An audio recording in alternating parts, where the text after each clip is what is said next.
Okay, everybody, how are you? My name is Anthony Cervino from GridironExperts.com. I'm a senior writer over there and also their head ranker over at Fantasy Pros, finished 15th in the ECR last season.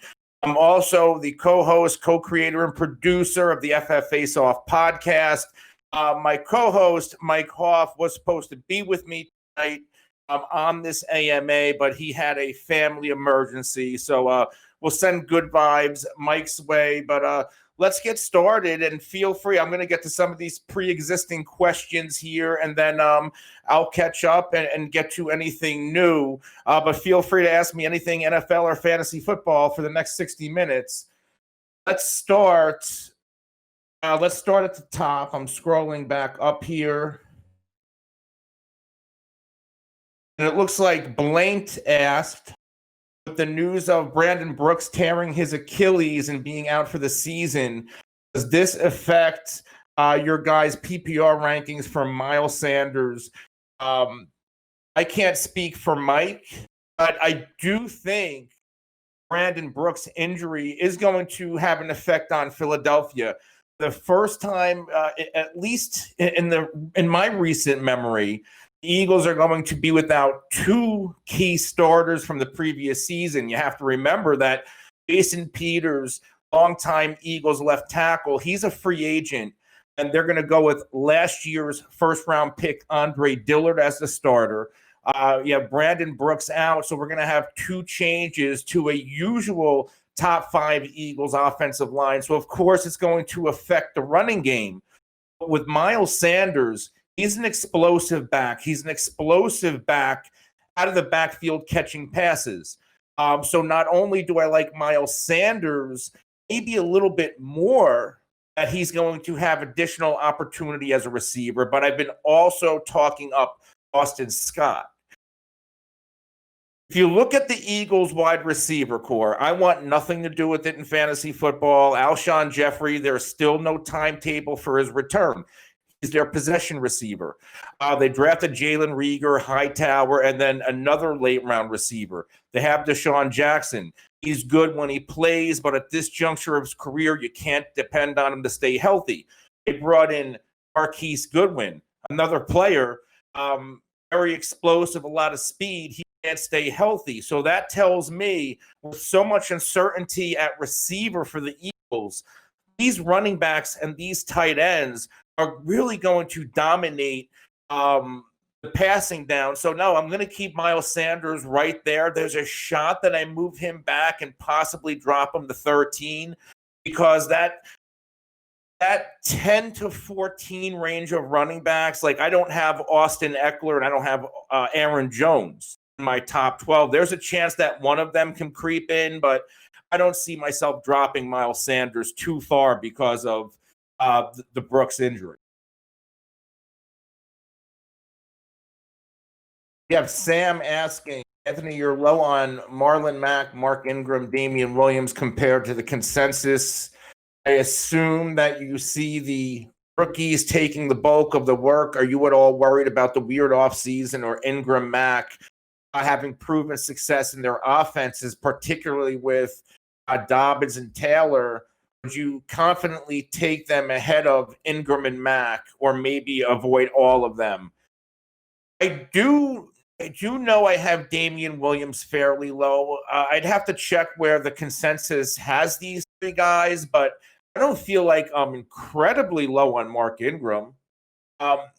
Ingram was a player I was actually low on last year. I was completely wrong on him, and I was extremely high on Justice Hill. This Ravens backfield, I think we could see more of a timeshare this year because Mark Ingram isn't getting any younger.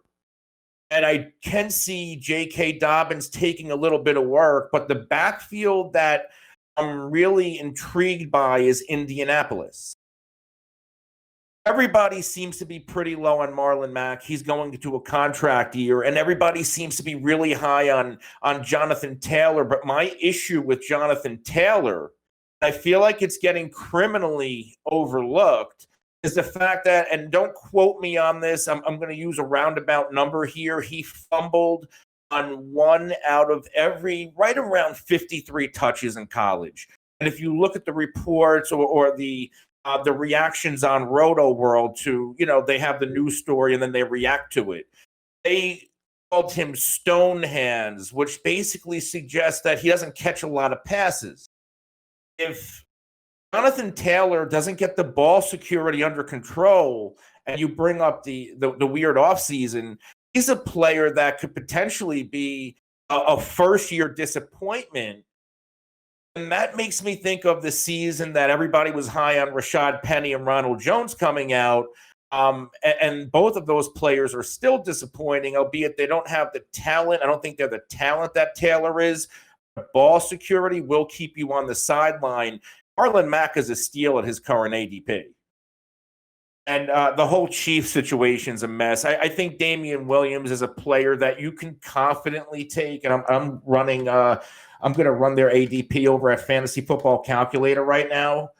But I don't mind taking CEH once in a while. But in that second round, I tend to, Clyde Edwards going 8th pick, second round. Look at the players going around him. Miles Sanders, 3rd pick in the second. Austin Eckler, Aaron Jones going behind. CEH, Todd Gurley, Fournette. To be honest with you, I'm probably taking Leonard Fournette over a CEH because I love Leonard Fournette's rushing floor. Fournette is a player that people are completely overlooking this year, and I don't know why, because if he is moved from Jacksonville, he'll potentially be in a better situation. If he remains in Jacksonville, he'll still dominate that backfield unless you're really worried about Chris Thompson taking something in the passing game. But again, what is he going to be good for? A 3-4 game stretch? And then this is a player where every year he can't shake that injury bug. I think we're going to see a big-time workload out of Leonard Fournette this year before he moves out of Jacksonville, because I don't see another team, barring injury, paying a ransom that is going to cost to get Fournette from the Jacksonville Jaguars. And almost similar to the same way as the Jacksonville Jaguars view Yannick Ngakoue, that's a player who could potentially hold out into the season.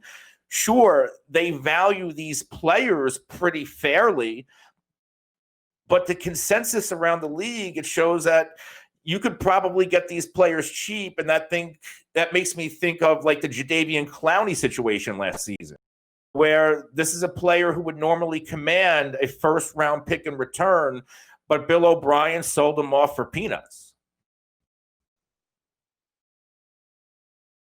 Let's move on to Tart.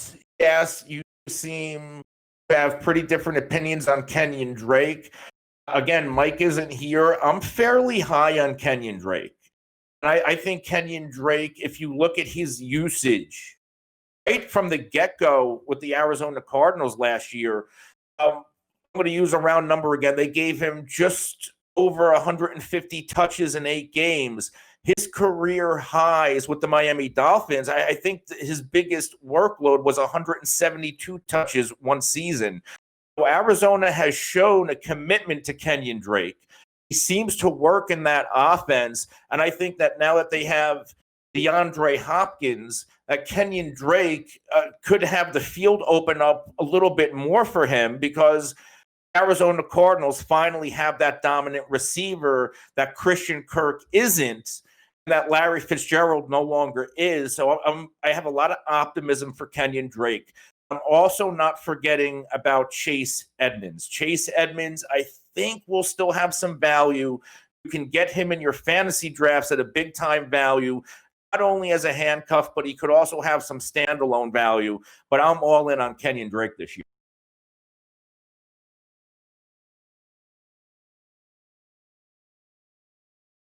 Sam is asking, both of you are quite low on Courtland Sutton compared to the consensus. Does this also stem from the worry of rookies taking targets, or more indicative of Sutton's talent than Drew Lock?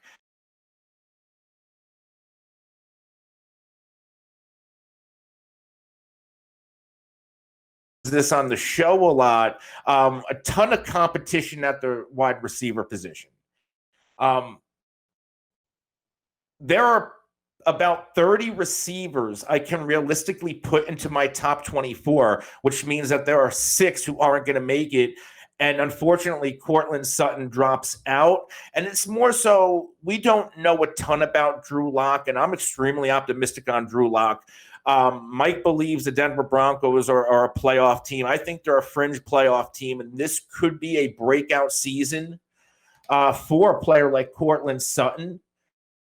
But when you look at the other wide receivers going around his ADP, he's the wide receiver 21. I know I have him outside of my top 20. Guys like Tyler Lockett, Stephon Diggs, even going back further to the A.J. Greens of the world, Devontae Parkers, these are players that I'm probably taking over Courtland Sutton. Now, A.J. Green, I know a lot of people may be soured on him because of the injury history and the age. I get the injury hesitation, but if you think about his age, he was drafted a couple of picks ahead of Julio Jones, who was still a dominant wide receiver in the NFL. This is an offensive system under Sean Taylor, Zach Taylor, coming from that Sean McVay system. I think he now has the personnel on offense. I think the line's going to be better. I think they're going to open it up for Joe Burrow, and we can see a bounce-back season out of A.J. Green. And now he's fully healthy. We had an injury expert from the Fantasy Footballers, Matthew Betts, on the show. He seems to like A.J. Green and think he's good to go. And at his 6th-round ADP, he's one of the better values in the draft. Lane is actually asking about A.J. Green, that I have A.J. Green ranked 15 to 16 higher than most rankings in PPR over the Locketts and DJ Moore, Thielen, and Ridley. I feel like A.J. Green, if he can stay healthy, I don't know, or actually I don't believe at all he's going to be a top 5 or top 8 receiver again. Has at his ADP and for what I believe he has left in the tank, injuries aside, A.J. Green in the 6th round could potentially be a fringe wide receiver 1 or at least a top 15 player at the position. We have the CEH hype conductor asking, who is my favorite Miami receiver, including Gesicki, at their ADP and why? Is Parker finally putting it together, or is Preston Williams the guy? I'm all in on Devontae Parker. And the reason why I'm in on Devontae Parker is that he flashed. He finally got it going with Ryan Fitzpatrick. They drafted Tua. We're in a situation where we have to assume that if Tua works, he's better than Ryan Fitzpatrick, which means we should see production from Devontae Parker. If Tua doesn't work, if they redshirt him, if he gets hurt, and Ryan Fitzpatrick is the starter, we know that Devontae Parker can and will be productive over Ryan Fitzpatrick. I actually prefer for fantasy Ryan Fitzpatrick to be the Miami quarterback. He's a journeyman quarterback. He's not trying to be a starter. He knows his role in the NFL, and he's going to let it loose. He's going to throw a deep ball. He's going to take chances because he knows at this point, what the hell does he have to lose? All that does is benefit Miami pass catchers. I also like Preston Williams, and we talked about Preston Williams a little bit yesterday on our wide receiver sleeper show. And even at his 8th pick and 11th round ADP, I think he could be a target machine.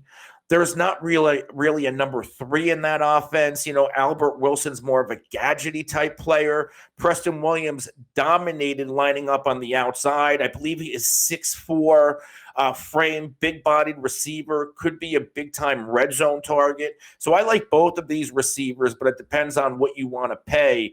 But if I need a little bit more stability at the wide receiver position in the late rounds, Preston Williams could be a steal. I believe in 8 games last year, right around 60 targets. You brought up Gesicki. extremely optimistic on Mike Gesicki. At his ADP, and you're bringing up in this question, he's also talking about my favorite late round tight end.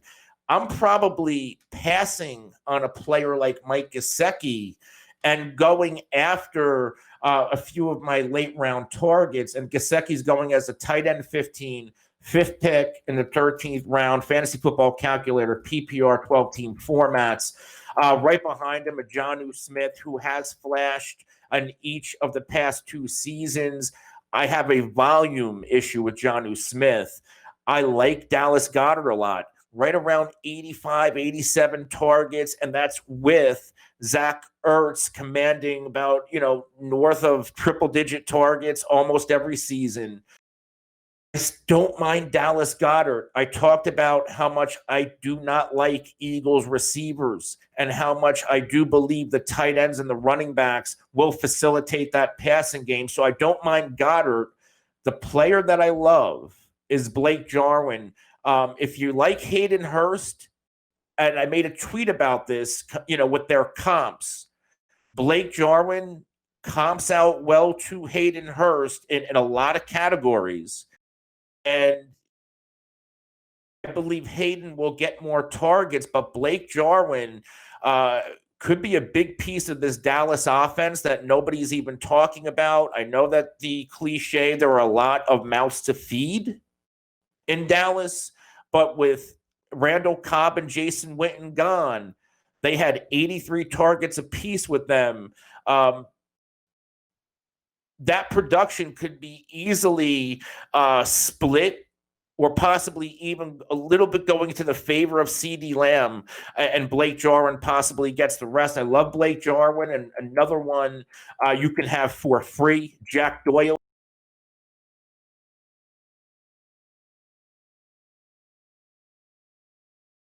Big boost for Jack Doyle a couple of years ago with Jacoby Brissett. He had triple-digit targets when he played that full season. Now he's going to be the tight end 1. I do believe Mo Alley Cox is going to take over that Ebron role, but in between the 20s, I love Jack Doyle. And there are more question marks that I think people want to see in Indianapolis, because people get enamored with Michael Pittman and these rookies and Zach Pascal. T.Y. Hilton's a player who's getting older, and these small injuries are starting to pile up. This could be a Nyheim Hines and Jack Doyle target dominant offense. I don't believe they're going to lead the team in targets, but I think they're going to be extremely busy, both of them at value ADPs. He's also asking, is Rojo the guy? Arians seemed to voice some confidence in him, whereas he obviously did not voice the confidence in Jameis Winston. So can we believe him? Here's my take on Tampa Bay running backs. Rojo, Deshaun Vaughn, they're going right around the same ADP. In Dynasty, I've been all over Vaughn, because where I'm picking and on the teams I'm picking on, I need a running back ceiling, and I think Vaughn brings the ceiling. The issue with Rojo is pass protection. It has gotten him benched. And Deshaun Vaughn said it right after the draft. He knows his primary job is protecting Tom Brady. That's all well and good to say it, but now you have to go do it. Whoever is better at protecting Tom Brady at the running back position will probably be the player that dominates snaps. If Ronald Jones can't do it, and if Vaughn struggles out the gate, Tampa Bay is a team, whether we like it or not, that could be trying to maybe give Devonta Freeman a call, or even a Lamar Miller a call, and they bring in some veteran help. Because if Tom's not upright, Tom can't bring Tampa Bay to the Super Bowl. Sam is saying you have Ertz as a tight end 3 between the emergence of Goddard, Sanders as a passing game weapons, return of Deshaun Jackson, the addition of Jalen Reagor. Can we see Ertz losing targets and have Mark Andrews or Waller as tight end 3 or 4? Are you not worried about Ertz volume? or am I not buying Andrews or Waller hype? For one, I love Mark Andrews. He was very touchdown dependent. I would like to see him command Zach Ertz targets. I don't know if it's going to happen. To me, Mark Andrews is the number one pass-catching weapon for the Baltimore Ravens. Darren Waller, I'm a little bit worried about. I believe Hunter Renfrow, his target share is going to be trending upwards. They did pay Darren Waller, but they also signed Jason Witten. Jason Witten, excellent run blocker. Jason Witten still move the chains. There's potential for him stealing some targets. So I'm very on the fence about drafting Darren Waller. He might be a player that I'm fading this year, and let somebody else have him. And if he works, he works. As far as Zach Ertz, until I see a regression in targets, I'm just going to assume that Carson Wentz is going to continue targeting the tight end early and often. This is the third Eagles question to come up. And this is going to be the third time I'm going to absolutely bury their wide receivers and say the tight ends and running backs are going to be extremely busy. Last year, Zach Ertz, 134 targets, second amongst tight ends. Dallas Goedert, I believe, Dallas Goedert had 87. We could potentially see triple-digit targets from both of these tight ends because of the state of the wide receiver room in the Philadelphia. So no, I'm not scared of drafting Zach Ertz whatsoever, especially in redraft. Dynasty, it might be time to pump the brakes on Zach Ertz and start drafting Dallas Goedert and thinking of the future in Philadelphia, because eventually Ertz could potentially become expendable, because that's probably why they drafted Dallas Goedert. Our own Space Ghost Force, Jordan Howard, Matt Breida, or fade both. We just talked about the Miami running back situation on our running back sleeper episode from earlier this week. I'm actually a little bit more optimistic on Matt Breida. I believe he has a higher ceiling. He's extremely efficient with the football. But the concern with Matt Breida are, of course, the injuries. If he's not out, he's playing through something, which is fine. I believe you can get these guys at an 8th round ADP and PPR scoring formats. Matt Breida last year, 10th in true yards per carry, 21st in yards per touch in 12 games. And if you go back to 2018, Matt Breida was 9th in true yards per carry, 7th in yards per touch, 7th in breakaway runs. Very slippery running back. I don't want to call him dynamic because there are not too many backs that I like to use that word for. But he could be if he can get going consistently. So if you're drafting for ceiling, then draft Matt Breida. But if you need more of a floor, then Jordan Howard's going to bring you a floor. Doesn't give you a ton in the passing game. But Jordan Howard's first couple of years in Chicago, up until Philadelphia, he was 3rd behind Ezekiel Elliott and Todd Gurley in yards rushing from the start of his career. Very productive back in between the tackles. He's good at the goal line, and he also held off. Remember, Miles Sanders, he was okay, but he didn't play like he did towards the end of the year until Jordan Howard got hurt, because Jordan Howard was good enough to fend off this explosive rookie that everybody loves. So both of these backs, I think we're going to see more of a timeshare and game flow dependent situation for both of the Miami running backs. If you need a ceiling at the position, Breida. If you need the floor, Jordan Howard. That's the easiest way to put it.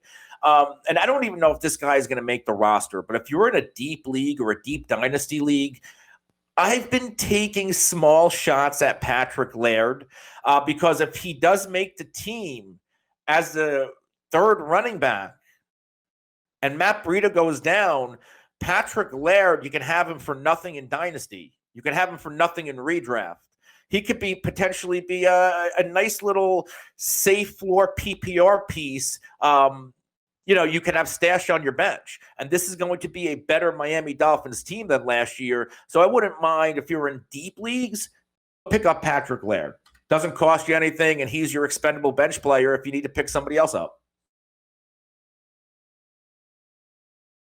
CEH Hype Conductor asking, are we sleeping on any of Bell, Melvin Gordon, James Conner, Todd Gurley, David Johnson, Leonard Fournette, or Chris Carson? He said he cannot get excited over these guys. I'll tell you what, Mike is a lot more optimistic and a lot higher than Todd Gurley than I am. I believe the Atlanta Falcons signed Todd Gurley. For one, he came cheap. Number two, he's from Georgia. He's going to put asses in the seats. You got to remember, the NFL is still a business. Todd Gurley had a massive amount of touchdowns. His efficiency was in the tank. We don't know how his knees are doing. Yes, he passed a physical, but arthritis is something that doesn't go away and that can flare up anytime. I don't know if we're ever going to see that Todd Gurley again. We handle a Todd Gurley for fantasy. This year is a year with the depth at the wide receiver position and the lack of depth at running back. If you can double down on running backs in your first 2 rounds, maybe even first 3 rounds, that is my strategy this year. It was my strategy last year. And you can really pile up wide receiver later. There's a ton of value. So if you get, like, let's say you have Ezekiel Elliott and you're going in the 2nd round, you want to draft Gurley as your RB2, fine. If Gurley slips to the 3rd round and you want to draft Gurley as your flex or an RB2 in the 3rd, that's fine. You have your stability with Zeke. If you go wide receiver and Todd Gurley is your first running back off the board, or if you go wide receiver, and Todd's there in the 3rd round, I'm going to take Gurley as your number 1 back. And if he doesn't work out, there's no stability there. There's no guarantee he's going to replicate his touchdown total in Atlanta. This is a player that went from a bad offensive line. I believe the Rams line was ranked 31st last season. The Falcons weren't much better. They were in the mid-20s, and they added 2 rookies in the 2019 draft. They added Carpenter during that same offseason of that 2019 draft. I know the players were banged up. I know Carpenter didn't work out at all, one of the lowest graded players on the offensive line in the NFL. I don't know how much this Falcons line is going to improve for Todd Gurley. Mike loves Gurley. He's optimistic. I just can't do it, especially if I'm depending on Gurley to be my top running back. I absolutely can't do it. Le'Veon Bell, he is what he is. It's not because of Adam Gase, because Adam Gase, I believe, gave him close to or just over 300 touches last year. I don't know if Le'Veon Bell is focused on football. And some people say, what does that matter? I do believe it matters. And I do believe it matters, especially in an offseason like this, where you're not with your team. You better be grinding and practicing on your own. Meanwhile, Le'Veon Bell's putting out rap videos. So that does matter to me. But I'm also not drafting Le'Veon Bell expecting him to be an RB1. You can get Le'Veon Bell 7th pick in the 3rd round. That's an RB2. That could potentially be a flex play if you go running back. And I don't mind that whatsoever for a 3rd round pick. It's not like we're drafting Le'Veon Bell in the early 2nd, late 1st anymore. And this is what we're going to get. I think where you're drafting Le'Veon Bell as the RB19, I think he'll finish right around that 17 to 20 range, and that's fine. Backs that CEH Hype Conductor brought up. Melvin Gordon I like a lot. I like him a lot in Denver. And the issue with Melvin Gordon last year, there was the holdout. He started very slow. A pretty good finish. Why did Melvin Gordon start slow? Well, the holdout. There is no holdout. Yes, there's a skewed offseason, but I'm going to assume that Melvin Gordon is keeping himself good. I think this is a player that wants to bounce back. I think this is a player that wants to outperform his contract because he's a player that has a little bit of egg on his face because he left money on the table. He should have just signed back with the Chargers. So I think this is a player with a lot to prove. He's going to see his old team twice. He stayed in the division. He usually plays well against in-division foes. So I'm extremely optimistic on Melvin Gordon. Let's also factor in Drew Lock. We don't know what Drew Lock is yet. So this could potentially be Melvin Gordon, who is catching more passes than usual out of the backfield, all depending on how Drew Lock is. David Johnson's a tough one. David Johnson is a player with a little bit of an injury history, not a ton on his lower body, which is good for running backs, but on the other end of it, his back injuries, they're almost like arthritis where they can flare up anytime. He's now in Houston. What was David Johnson's problem in Arizona? I believe he just didn't fit with what Cliff Kingsbury wanted to do. And this is a player that Bill O'Brien wanted. Believes that he can get the best once again out of David Johnson. David Johnson can stay healthy. He's more or less going to dominate the touches in that backfield. Not saying that Duke Johnson's just going to completely fade away, but Duke Johnson is what he is. He's a complementary, explosive PPR back. David Johnson could potentially be a 3-down workhorse in this offense. This is an offense last year where Carlos Hyde rushed for over 1,000 yards, and David Johnson in his career, and let me look this up to double check what his career high receptions is, but David Johnson is a player who had 50 receptions in the season, 80 receptions in the season. So David Johnson could potentially be a bounce back player. I'm not going to say lock it up, but at his ADP for his ceiling, I don't mind it. He certainly is good enough to be a fringe RB1. I think the biggest issue is his health and staying on the field. Leonard Fournette, I talked about earlier. I love Fournette this year, flying completely under the radar. Love the rushing floor. His low touchdown total last year was probably an anomaly more than anything else. Chris Carson's another one. Every year, Chris Carson is one of the more criminally under the radar, underrated running backs, and he performs. He's not going to be an RB1, but he's a solid and consistent RB2 on a Seattle team that wants to run the ball. They've shown commitment to him. Even with his ball security issues last year, Pete Carroll still stuck and trusted Chris Carson, and he began taking off. Barring injury, I like Chris Carson, but again, as an RB2, these players may not be the sexiest players, but they'll return value. And when you're at this point in the draft, when you're drafting first, second, third round, at least personally, I don't like getting cute.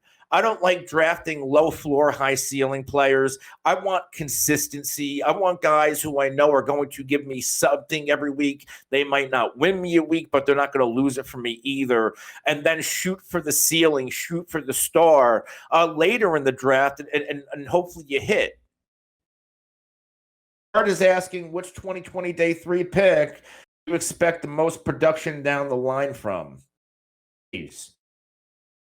2020 day 3 draft pick. Let's come back to this one, so I'd have to look them up.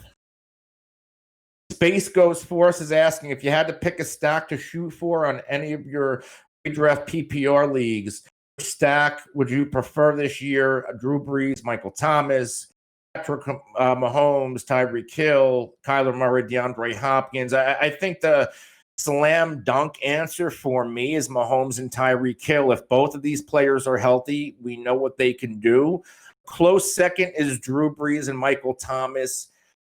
I'm not going to get political here. And I know Drew Brees. I know what he said. I know how players and teammates especially reacted. I know he retracted his statement and made it right. There's still some players who might be a little bit upset with Drew Brees in that locker room. I think that could affect things. I think that locker room potentially be damaged, and it can affect the Saints overall. But as far as the Brees Thomas stack, I don't hate it. I just rather have Mahomes and Tyreek Hill because of the higher ceiling. Also, with Drew Brees, durability is becoming an issue. And as the season progresses, he seems to be losing a little bit with his arm, too. That's something to watch. Drew Brees doesn't have a lot of time left in the NFL. Drew Brees is at least cheap enough to where if you do take a shot and something happens, you didn't waste an early pick. But again, on these stacks, it's Mahomes and Hill for me. Also, how do I feel about stacking players from the same team? If it's a high volume team, if it's a team like the Chiefs, absolutely. If it's a Dak Prescott and one of those receivers, might be a little bit more hesitant. And I'm only hesitant because there are extreme peaks and valleys with the Cowboys. We've seen Dak Prescott put up monster numbers. We've seen him put up duds against the Patriots. The Saints couldn't even score a point on a lowly Eagles defense in a big-time spot. We've seen big-time games out of Amari Cooper, and then we've seen him do absolutely nothing. His home and away splits are terrible. I'm a big Cowboys fan, but I would trust a Tyreek Hill and Pat Mahomes stack more than I would trust a Dak Cooper stack. Because of the high variance, even though they're both high-powered passing offenses. Hype Conductor is asking, who is my late round quarterback target, depending on how late you want to go. You can, if you want to go, let's say in the double-digit rounds, QB 13, Matthew Stafford, I'm drafting Stafford over Carson Wentz. If you want to go a little bit later, Daniel Jones is a player. He's the QB 17, 6th pick in 11th round. I'm drafting him over everybody in front of him, except, up to Matthew Stafford. So I'm taking Daniel Jones over lock, certainly over Ben Roethlisberger, who I'm extremely low on this year, over Baker. So I'm taking, I would have, Matthew Stafford, QB 13, Daniel Jones, QB 14. Absolutely love Daniel Jones. They have a tough start to the year, a 3-game stretch against 3 top 10 defenses from last season. But then I think this offense is going to absolutely explode if they stay healthy. I'm going to give you one more late round guy that I love, Jared Goff. Jared Goff's going as a QB 21. He's going into a season. This defense is going to be bad again. They have a new defensive coordinator. The Rams last year were 6th in team pass plays per game. If the defense didn't get any better, we're going to expect the Rams to pass a lot more. Cooks, that's fine. I like Josh Reynolds a lot as the 3. I love Tyler Higbee. You have Cooper Kupp and Robert Woods, one of the more underrated wide receiver duos. To me, this could potentially be Jared Goff's most productive statistical season in the league. And to get a player like this at the QB 21, you can realistically punt quarterback and still come out with a Jared Goff. And if you want to protect yourself, and stream and a Gardner Minshew. And both of those are immense values. I wouldn't mind rostering Gardner Minshew because he has some weapons there. He's mobile. He knows he's playing for his NFL career. So I wouldn't mind drafting a Gardner Minshew as a QB2, especially if I'm waiting that long to draft a quarterback. I'm probably going to draft 2 and stream. We have Space Goats Force again. Love OJ this year. OJ who?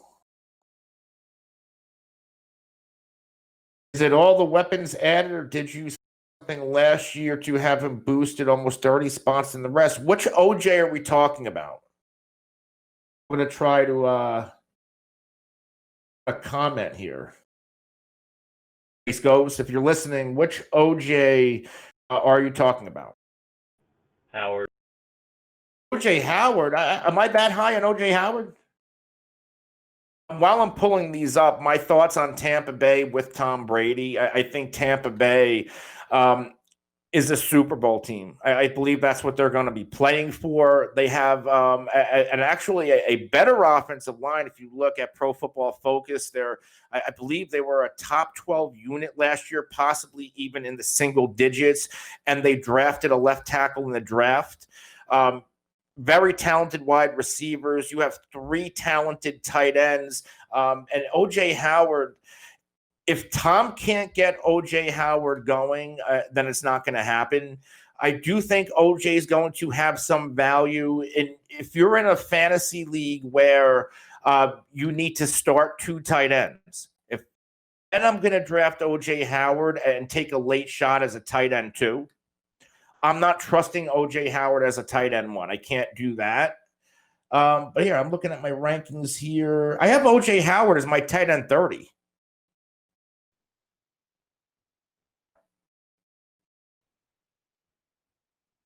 I'm not high on him at all. But again, if you're in a 2 tight end league, I wouldn't mind rostering OJ as my second tight end because Tampa Bay, they could potentially be playing with multiple tight ends on the field and let, Godwin and Evans run the receiver positions.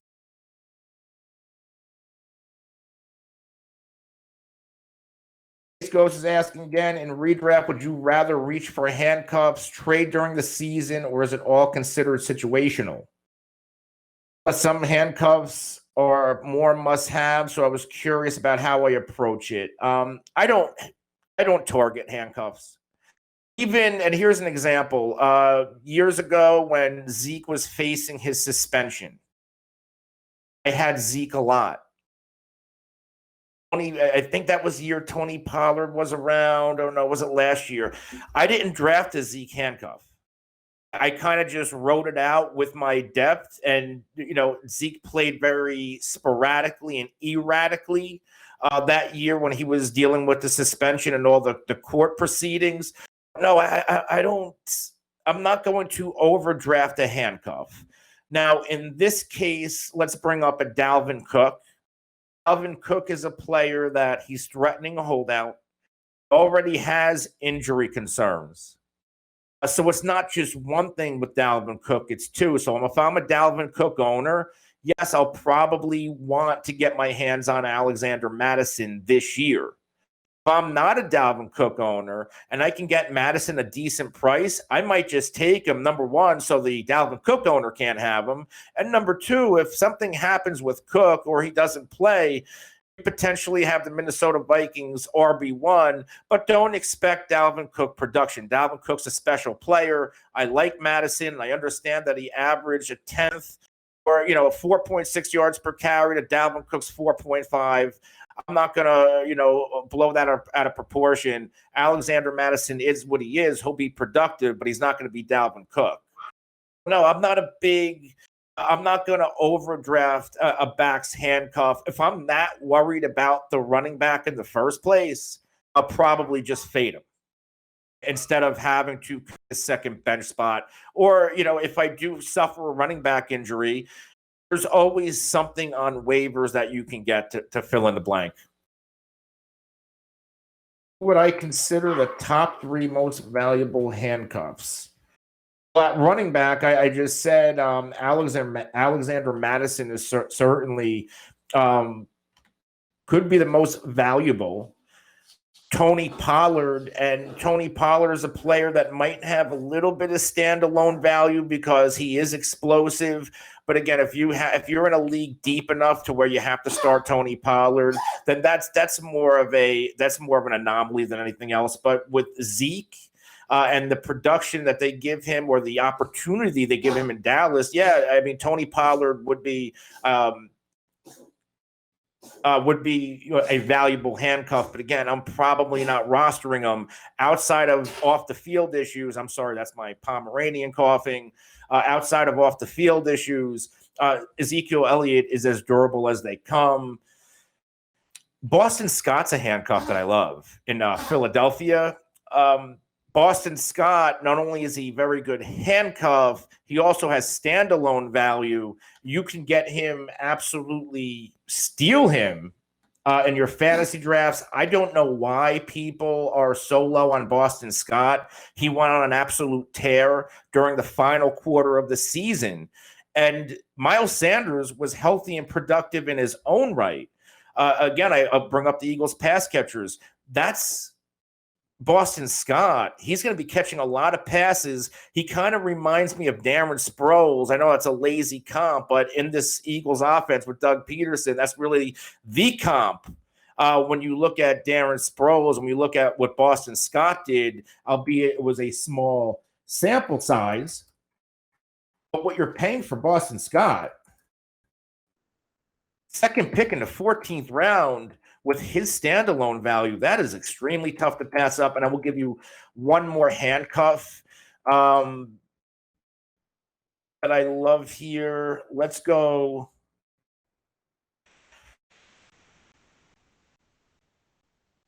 Let's go with Carlos Hyde. And Carlos Hyde in Seattle, Chris Carson has dealt with major injuries in the past. He's dealt with minor. There's a chance that Rashad Penny could start the season on a PUP list, which means if anything does happen to Chris Carson early, Carlos Hyde's going to be the guy. I don't think Carlos Hyde has standalone value. He is pure handcuff to me, 5th pick in the 13th round. I don't hate it unless you're really that concerned about getting the handcuff, then do it. But again, if you're sitting in the 13th round wanting to draft a running back, go get Nyheim Hines or go get Boston Scott, because they both have standalone production. Of course, if anybody goes down in their respective backfields, they're going to see a significant increase in touches, more so Boston Scott than Nyheim Hines, who is purely going to be a PPR weapon, a pass-catching weapon in Indianapolis. Sam asking, with Walker gone, Jonnu Smith is set for an uptick in volume. Many people, including some in this server and some experts, such as the footballers, see him as a top 10 to 12 tight end due to the athleticism and opportunity for volume. I would say I'm probably a little bit lower on Jonnu Smith, and I get it. There is an opportunity to volume. But how much volume is there really going to be? I think A.J. Brown's going to be a little bit busier going into his year 2. And Jonnu Smith is a player that has flashed in back-to-back seasons. But the issue here is opportunity. The Tennessee Titans were 30th in team pass plays per game. This offense is completely behind Derrick Henry. Jonnu Smith last year, he participated in a route 48.8% of the time that he was on the field, only 45 targets. So, yeah, in theory, he has a greater opportunity without Delanie Walker. But Delanie Walker, I don't even know if he played a quarter last year. So this was Jonnu Smith's team last year as well. And they seem to also include Anthony Fursker in the mix. Like Jonnu, but because the volume, I haven't seen the volume yet, I can't rank him ahead of some of these other guys, especially a guy like Hayden Hurst, who could potentially see, I'm extremely high on Hayden Hurst. He could potentially see triple-digit targets. Speaking of Hayden Hurst, we are doing our Podathon on July 7th. We are partnered with the Hayden Hurst Foundation for Mental Health and Hayden himself. Have a star-studded guest list, included Hayden, people from his foundation, NFL players, analysts from all the major networks. But I do want to give a shout out to Space Ghost Force, the leader of this server. And he is also doing a fundraiser to help out the Scott Fish Bowl. So I know you get some perks if you do donate. You get some perks here in this Discord server. So, if you have some spare change, anything helps the Scott Fish Bowl, anything can help mental awareness. We would all appreciate it for whatever you can do. They're both outstanding causes. And I donate to the Fish Bowl myself every year, buying shirts from RotoWare, the Scott Fishbowl shirts. This is my 4th year in it, so both extremely good causes. Check out what Space Ghost is doing in this server. Let's move on. Double early tight end is my turn on. How do you feel about some of the crowded backfields Baltimore, San Francisco, Green Bay, Denver will play out? I talked about Baltimore a little bit earlier. If I can get Mark Ingram at the right price, I'm taking him, but I can certainly see a player like J.K. Dobbins getting a little bit more work. I can also see maybe Justice Hill getting a little bit more work, but this should be where the carries in Baltimore should be dominated by Lamar Jackson and Mark Ingram. If anything happens with Ingram, then we should expect J.K. Dobbins to emerge, but I don't know if I'm willing to pay for a guy like J.K. Dobbins. Because, sometimes these rookie ADPs get out of hand. Dobbins going with the 8th pick in the 7th round. I'd probably rather take Keyshawn Vaughn, who's going one spot ahead of him, at the 5th pick in the 7th. Because Keyshawn Vaughn has less competition. He doesn't have to worry about Tom Brady running, and Ronald Jones is what he is. You have Darius Geis. You can get a couple of spots. If I'm targeting J.K. Dobbins, 8th pick in the 7th round, I'll probably, right around the 6th round, try to take a DeAndre Swift. I think DeAndre Swift is going to dominate that Lions backfield. I'm not a Kerryon Johnson guy. They can't depend on him, and I think the Lions know they can't depend on him. DeAndre Swift can do a little bit of everything. He's explosive, doesn't come with the injury history. So if I'm drafting a rookie running back in the 6th, 7th round, I'm probably going to try to get DeAndre Swift or even a Keyshawn Vaughn if Swift isn't there over J.K. Dobbins for immediate value. Dynasty long-term, J.K. Dobbins should be your target. San Francisco backfield, I'm extremely high on Raheem Mostert. They shipped Matt Breida out of town. Mostert was explosive in almost every opportunity he's had in the past 2 seasons. He did it in the postseason. They trust him in San Francisco. I do think he will cede carries to Tevin Coleman. I don't think this is going to be a Mostert-dominant backfield to where he's going to get it all, but I think he will dominate the touches or at least have a significant more than the other guys when it's all said and done.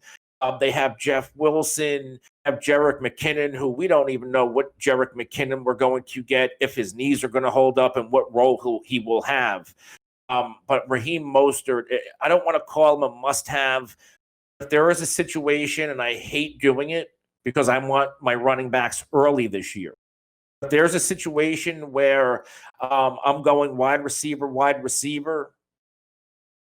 Raheem Mostert is a running back that I want in the 4th round, late 3rd, 4th round, then going to get Kareem Hunt pair with Raheem Mostert. Those 2 players I wouldn't be happy with as my RB1 or RB2, but I can see myself making a little bit of run, especially if I'm going running back heavy in the later rounds and hope I hit. But I'm extremely optimistic on Raheem Mostert. Let's talk about the Deebo Samuel injury. Deebo Samuel is going to be out a couple of months. There's a chance San Francisco maybe makes a move for a wide receiver, but if they don't know how much more run-heavy San Francisco can get, but that just increases Raheem Mostert's value that much more until Deebo comes back. Green Bay's backfield, this is still Aaron Jones' backfield. He's going to cede some touches to Jamal Williams. Know that they brought in A.J. Dillon. He's going to be, if anything, he'll get short yardage and goal line work, but this should still be Aaron Jones and Jamal Williams. In Denver, again, crowded backfield. They paid Melvin Gordon, and I think Melvin Gordon's going to get every opportunity to be the guy there. If anything, I do see a small role for Phillip Lindsay, and Bryce Freeman is probably just a guy, and he's going to be extremely injury dependent, and I don't think Royce Freeman is going to be draftable. Now, if we get closer to the year and Royce Freeman leaps over Philip Lindsay, then Lindsay would then become undraftable. Whoever that RB3 is, I think Devontae Booker. That's going to be his role in Denver.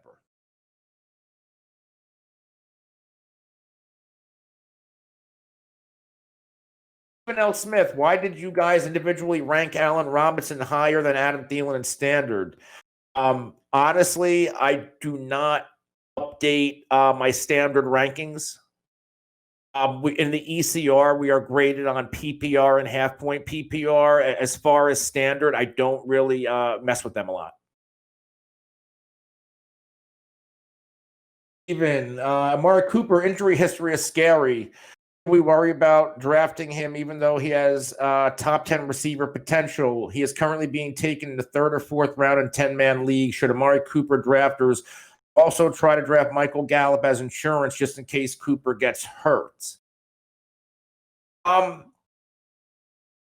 Cooper's injury history, let's pull this up because, yes, last season he dealt with a lot. It always seemed like Cooper was going down, holding something on his lower body. He didn't really miss a lot of time. He played in all 16 games last year. Amari Cooper has only missed 2 games, or 3 games in his entire career. So I wouldn't exactly call that a history. Last year could be more of an outlier, but I understand what you're saying. If Cooper goes down, and now you're saying Gallup, go get CeeDee Lamb. CeeDee Lamb is a little bit cheaper than Gallup. And that's really, it comes down to price.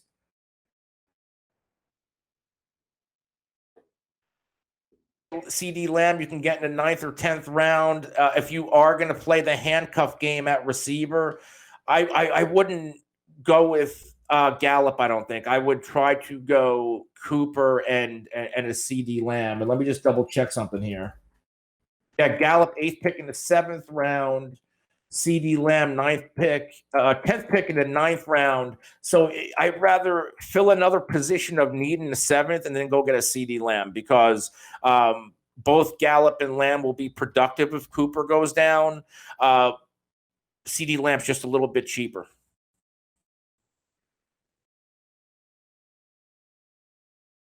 Stephen L., why do you guys have T.Y. Hilton ranked so low? If he stays healthy, do you think there's a chance of him being a top 10 receiver? I have to say no to that. If he stays healthy is the part that stands out. We had Matthew Betts, the injury expert from the Fantasy Footballers and the Redshirt Fantasy Football podcast on my show a couple of weeks ago, and we talked about T.Y. Hilton, and he's completely avoiding T.Y. Hilton because he doesn't trust the injury history. 2018, sure, he played in 14 games, but to my knowledge, he was banged up for most of the second half.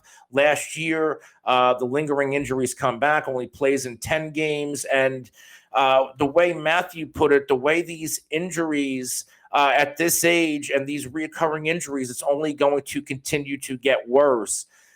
So, yeah, I can't draft T.Y. Hilton and expect to have anything close to top 10 production, even with the Phillip Rivers there. I still think they're going to be a run-dominant team. T.Y. Hilton, 3rd pick in the 5th round. Look at the guys in front of him. A.J. Brown could potentially fall. DK Metcalf could potentially fall. After him, Cortland Sutton. Keenan Allen, 4th pick in the 5th round. This is a player whose stock, I believe, was a wide receiver 1 last year, completely drops 3 rounds because of the loss of Phillip Rivers, which is understandable. But this is a player that you can also draft for a ceiling, and he should still have a pretty safe floor. I think he'll have a higher floor than T.Y. Hilton. Tyler Lockett's always a value. Stephon Diggs, DJ Chark. I was talking about the depth at this wide receiver position. I'll take all of those guys over T.Y. Hilton.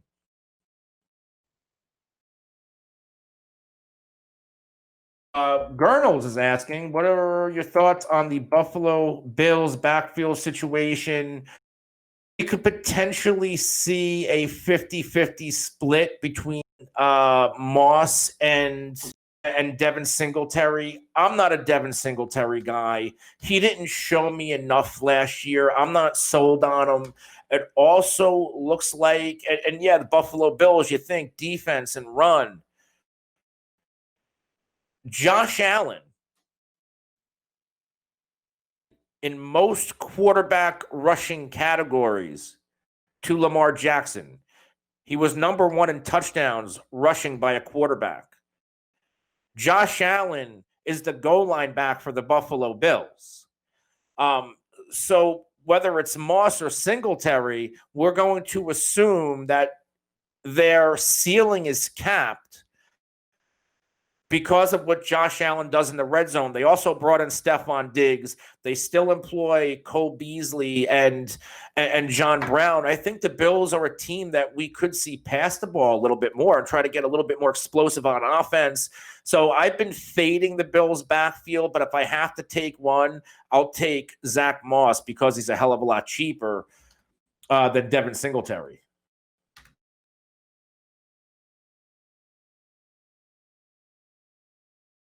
Arnold's asking, last year Tannehill posted historic stats, dumping in a 119 quarterback rating, 73% completion percentage, etc. The regression being obvious, how will this affect A.J. Brown? On the topic of my Titans, I am thinking, will Henry regress too as more teams adapt against the run? And will this impact Evans' stock? I think Evans is a handcuff, and you could say, well, Evans could be the pass-catching back. Well, who was the pass-catching back there last year? Dion Lewis didn't really do much.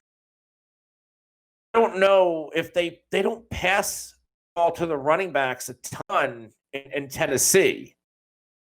If we're talking about, let's talk about Tannehill first. I do believe he's going to regress. This offense will go as Derrick Henry goes. Barring injury, I think Derrick Henry will be fine. He's a volume guy as long as he can to get the volume and the Titans don't go back to what they did earlier in Derrick Henry's career. I think the only thing stopping Derrick Henry is his body from breaking down, and I don't see that happening this season. And Tannehill will be as good as Derrick Henry. If they're leaning on Derrick Henry, it's going to open up the play action pass. Tannehill was one of the best play action passing quarterbacks last season, if not the best. I'd have to look up efficiency metrics, but I believe he was up top. Yeah, there's going to be a regression. And despite the fact that there could be a regression, I think A.J. Brown is the real deal. I think even if we do see a slight regression from Ryan Tannehill, that A.J. Brown could still be a productive receiver. He'll still, at worst, be a wide receiver too. If Tannehill gets going, I think A.J. Brown is a fringe wide receiver one. Of those rookie receivers last year, to me, it's A.J. Brown or DK Metcalf. I think those two, when it's all said and done, will be the best. Stephen L. is asking again, now that Brandon Cooks is gone, do you think Cooper Kupp will have a tough time dealing with tougher D-backs? I mean, Brandon Cooks was banged up last year, missed a bunch of time. He's also asking, do you think Robert Woods can have a better season than Cooper Kupp? Both are very good. I think Robert Woods has a slightly higher floor than Cooper Kupp. Cooper Kupp is Jared Goff's go-to guy in the red zone. We saw that trend again in Cooper Kupp's rookie year. If you're looking for a higher floor, Woods. If you want the higher overall ceiling, Kupp. Don't sleep on Josh Reynolds. I love Josh Reynolds coming up as the wide receiver 3, another player you could practically have for nothing. And he has flashed during his time with the Rams.